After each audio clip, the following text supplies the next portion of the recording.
주간 있었던 우리 지역의 뉴스를 엄선해서 외국어 자막으로 소개하는 뉴스 다시 보기입니다. 피부에 닿기만 해도 상처가 난다는 일명 화상벌레가 도내 한 대학 기숙사에 출몰한다는 이야기 전해드렸는데요. 보도 이후 대학교뿐 아니라 다른 지역에도 제보가 잇따랐는데 학교 측과 보건당국은 추가 방역과 함께 역학조사에 나서기로 했습니다. 조수영 기자입니다. 화상벌레로 학생들이 고통받고 있는 전북 완주군의 한 대학교. 간밤에도 이 벌레가 기숙사 침대까지 기어 올라와 학생들이 잠을 설쳐야 했습니다. 다리가 간지럽길래 봤더니 화상벌레더라고요. 친구랑 무서워서 앉아있는데 그 와중에 2마리가 더 나와가지고 그냥 그날은 잠을 아예 못 잤어요. 또 다른 학생은 무언가가 목 부위를 핥힌 것처럼 상처가 선명합니다. 지난 주말 완주에서 낚시를 즐기고 나서 생긴 상처입니다. 화상을 입어서 좀 피부가 쭈글쭈글해지면 아프잖아요. 딱 그 느낌이었어요. 네, 이렇게 하면서 여기 독성이 묻어서 이게 이렇게 됐을 거라고 하더라고요. 화상벌레로 불리는 청딱지 개미 밤날개 뉴스가 나가면서 완주뿐 아니라 다른 도시에서도 목격담이 이어지고 있습니다. 그 지역이 옆에 붙어 있어가지고 세로로 진짜 뉴스에서 얘기 안 해줬으면 몰랐죠. 전에도 몇 마리 나왔을 때는 그냥 빈손으로 잡아서 주로 동남아에 서식하는 것으로 알려진 화상벌레는 국내에서도 50여 년 전 전남에서 처음 출현한 바 있고 이후에도 곳곳에서 피해 사례가 보고돼 사실상 토착화됐다는 게 학계 정설입니다. 우리나라에 이제 분포를 하는 종이고요. 낮에는 모기 활동을 하고 이제 밤에 집이라든가 빛을 발하는 장소에 이끌려서 실내로 유입되거나. 국내에는 화상벌레 전용 퇴치약이 없지만 모기 살충제로 어느 정도 효과를 볼 수 있습니다. 가정에서는 연고라든지 준비해두고 거의 한 99% 그때를 다 치고 잡니다. 굳이 더운데 며칠까 그런 생각했는데 벌레도 못 들어오게 하는 그런 기능으로. 전문가들은 강한 독성을 지닌 화상벌레에 닿았을 경우 절대 손으로 문지르지 말고 재빨리 비눗물로 상처 부위를 씻어낸 뒤 병원을 찾으라고 당부했습니다. MBC 뉴스 조수영입니다. 도내 토지를 소유한 외국인 가운데 최연소는 만 6살, 최고령은 만 93살인 것으로 나타났습니다. 이용호 국회의원에 따르면 도내 외국인 토지 소유자 중 최연소는 만 6세 베트남인으로 군산에 93제곱미터를 소유했고 최고령자는 만 93세 대만인으로 남원에 131제곱미터를 보유했습니다. 가장 넓은 면적을 소유한 외국인은 72살 오스트레일리아인으로 장수에 29만 4천 제곱미터를 가지고 있습니다. 국민연금 재정 고갈에 대한 우려가 여전히 높은 것으로 나타났습니다.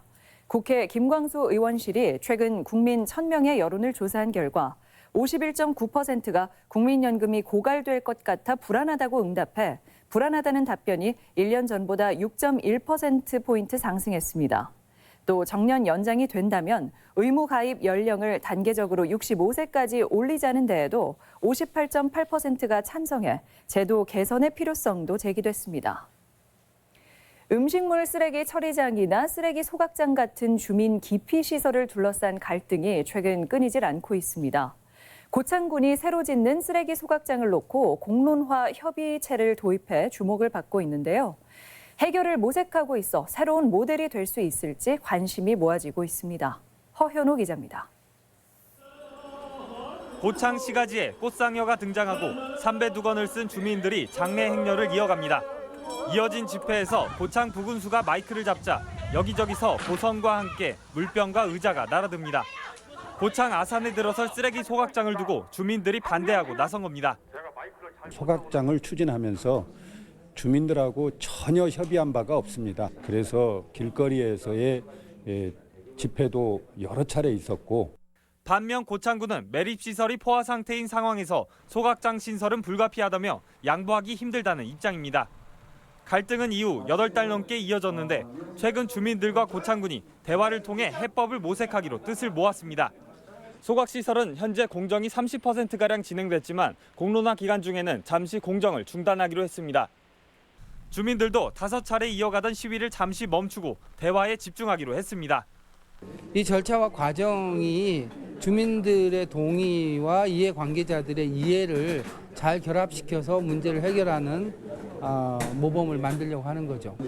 소각시설 공론화 협의회는 앞으로 한 달간 5차례 회의를 통해 사업 타당성과 환경 피해 대책 등 쟁점을 토론하고 합의문을 도출해낼 계획입니다. 주민대표와 고창훈 관계자가 위원으로 위촉됐고 전문가 자문단이 공론화 과정을 돕게 됩니다. 고창군에서는 공론화에서 결정되는 사항을 최대한 존중해서 주민들 의견을 수렴하고 또 대안도 함께 논의해서 이 문제를 해결해 나갈 계획입니다. 곳곳에서 주민 기피 시설에 대한 갈등이 깊어가고 있는 가운데 갈등 주체 간 토론의 결과가 실제 정책에 반영될 수 있을지 관심이 쏠리고 있습니다. MBC 뉴스 허연호입니다. 이번에는 도내 각 시군의 행사와 복지 정책을 소개하는 지역 소식 시간입니다. 이창익 기자입니다. 대한민국 대표 가을 축제인 제14회 정읍 구절초 꽃축제가 오는 20일까지 산내면 구절초 테마공원 일원에서 펼쳐집니다. 올해 구절초 축제는 특색 있는 전시체험 프로그램과 꽃길 음악회, 별별 서커스, 농특산물 장터 등 풍성한 먹거리와 다채로운 코너를 준비했습니다. 지난 홍삼 축제가 마이산 북부 주차장 일원에서 열리고 있습니다. 지난 9일 개막해 내일까지 열리는데 식약처가 인증한 홍삼의 6가지 효능을 널리 알리고 관광객을 위한 체험거리 위주로 진행됩니다. 최대 50%까지 할인 판매하는 홍삼 대방출 행사는 매일 3시에 마련됩니다. 고창군이 지역의 자연경관과 유무형 자산을 알리기 위해 처음으로 마련한 농업농촌 3분 영화 전국 공모전 결과가 나왔습니다. 고창의 풍광을 담아낸 고창은 처음이다가 대상을, 고창 한 끼는 최우수상, 고인돌의 숨결이 우수상을 차지했습니다. 농생명식품산업 한반도 수도 고창을 부각하는 기발한 아이디어와 영상으로 고창 농산물을 홍보하는 농업농촌 영화제입니다. 남원의 역사와 추억을 기록하고 보존하는 남원다움관이 문을 열었습니다. 남원다움관은 남원에 관한 전문 지식을 살펴볼 수 있는 남원 포레스트를 비롯해 공간의 기억, 창작 발전소 등 4개 공간으로 이루어졌으며 매주 화요일에서 일요일까지 하루 8시간 무료 개방됩니다. 말 그대로 가장 남원다운 공간을 꾸며놓은 곳인데 앞으로 많은 시민들이 여기에 관심 갖고 참여하고 또 만들어가는 그런 소중한 장소가 될 것입니다. 지난 10개월 동안 휴업해온 순창보건의료원이 장례식장 인력 보강과 내부시설 세단장을 마치고 다시 운영을 시작했습니다. 군이 직영하는 장례식장은 비용 절감을 위해 상주 측이 식자재와 장의용품, 장례 업체를 선택할 수 있도록 했으며 사용료는 지역민은 하루 20만 원, 지역 외 주민은 25만 원입니다. 무주군이 취업 전문 프로그램을 통해 문해교육 강사 19명을 배출했습니다.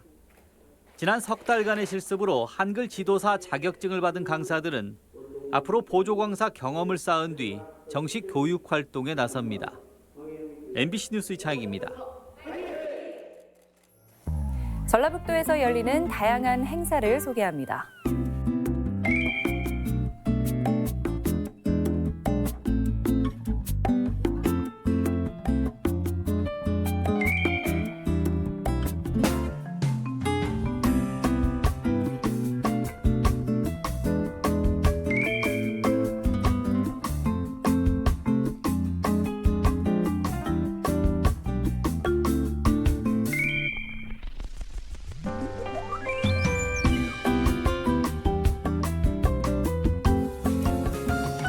다문화 가족 지원 포털 다누리에서는 다문화 가정을 대상으로 고향 방문 수기를 공모한다고 합니다.